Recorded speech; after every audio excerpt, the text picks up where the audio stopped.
गिरिडीह जिले के मेंगाबाद प्रखंड के करणपुरा पंचायत में जल छाजन परियोजना के तहत एक दिवसीय प्रशिक्षण कार्यक्रम का आयोजन किया गया, जिसमें धनबाद और चतरा से आए प्रतिभागियों ने भाग लिया। यह कार्यक्रम समेकित कृषि, जल, जंगल और जमीन के संरक्षण पर आधारित था। प्रशिक्षक खुर्शीद अनवर हादी ने बताया कि यह पहल किसानों को अस्थायी कृषि प्रणाली से जोड़ने और बंजर जमीन के उपयोग को बढ़ावा देने के लिए की गई है। यहाँ जल संरक्षण के लिए वर्षा जल रोकने वाले स्ट्रक्चर और तालाबों के निर्माण का प्रदर्शन किया गया। साथ ही वृक्षारोपण के महत्व पर भी चर्चा हुई। प्रशिक्षण में पशुपालन, बकरी पालन, देसी मुर्गी पालन और मछली पालन की तकनीकों पर विशेष जानकारी दी गई। प्रतिभागियों को खेती की आधुनिक विधियों और उनकी संभावनाओं से अवगत कराया गया, जिससे वे अपने गांवों में छोटे मॉडल तैयार कर कृषि को बढ़ावा दें। यह प्रयास न केवल रोजगार सृजन करेगा, बल्कि पर्यावरण संरक्षण और ग्रामीण विकास में भी मददगार साबित होगा।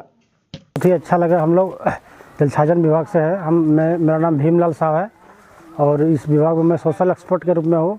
मेरे द्वारा तोपचाची जल छाजन क्षेत्र के नैरो वाटर सेट से किसानों को लाया गया है एक्सपोजर विजिट के लिए।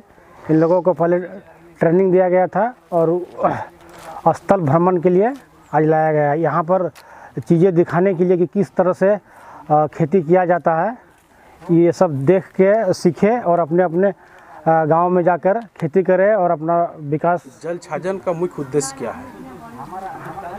जल, जमीन और जंगल को किस तरह से बचाना है, इसका मेन उद्देश्य यही है। जल, जमीन, जो बंजर पड़ा हुआ जमीन है उसको हम लोग किस तरह उपयोग में लाएंगे। किस तरह से आप उपयोग में लाते हो? बंजर जमीन को तालाब बनाकर, जहाँ पर खेती का कोई संभावना ही नहीं है, उस पर हम लोग तालाब बनाकर मछली पालन करते हैं और उससे रोजगार का साधन बढ़ाते हैं।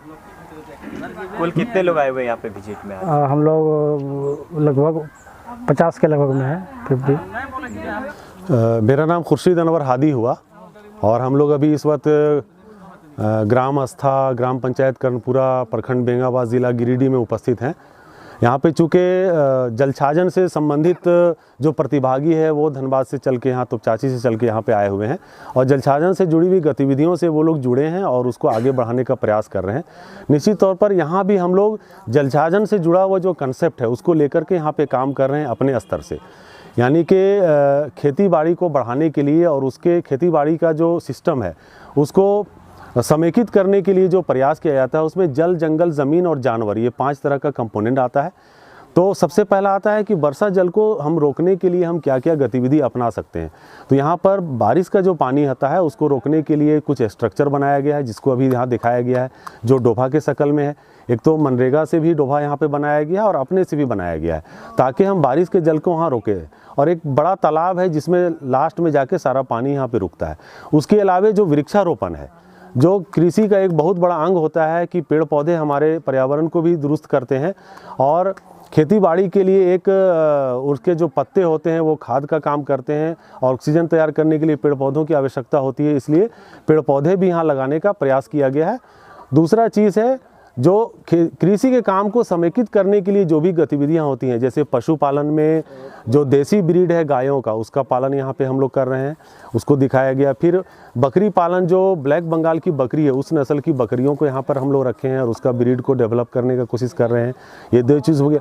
पक्षियों में यहाँ पर देसी मुर्गी का जो सोनाली नस्ल का जो मुर्गी होता है वो अंडा उत्पादन के लिए यहाँ पर हम लोग रखे हुए हैं, उसको लोगों को दिखाया गया है कि हम सोनाली मुर्गी है वो अंडा उत्पादन के लिए उसका हम रखरखाव कैसे करते हैं और उसका हम पालन कैसे करेंगे और किसी तरह की बीमारी आती है तो उसके बचाव के लिए हम क्या क्या अपना सकते हैं दवाइयों का और कैसे उसका रखरखाव कर सकते हैं। फिर मछली पालन के लिए हम पानी का जो हमारा डोभा में है और तालाब में, उसका मछली पालन में हम कैसे उपयोग कर सकते हैं, कौन कौन सी मछली हम पाल सकते हैं, उसका उत्पादन कितना होगा, इन सब विषयों पर बात हुआ है। और समेकित कृषि में जो भी गतिविधियां अपनाई जानी चाहिए वो सारी गतिविधियों के बारे में यहाँ चर्चा हुई है लोगों के साथ में। और ये प्रयास हम करेंगे कि सभी लोग अपने अपने क्षेत्र में छोटा ही मॉडल हो लेकिन समेकित कृषि का एक प्रणाली विकसित करें, ताकि उनके आसपास के गांव वाले उनसे सीख सकें और कृषि कार्य को लोग छोड़ रहे हैं नहीं बल्कि इससे जुड़ने का काम कर सकें। धन्यवाद।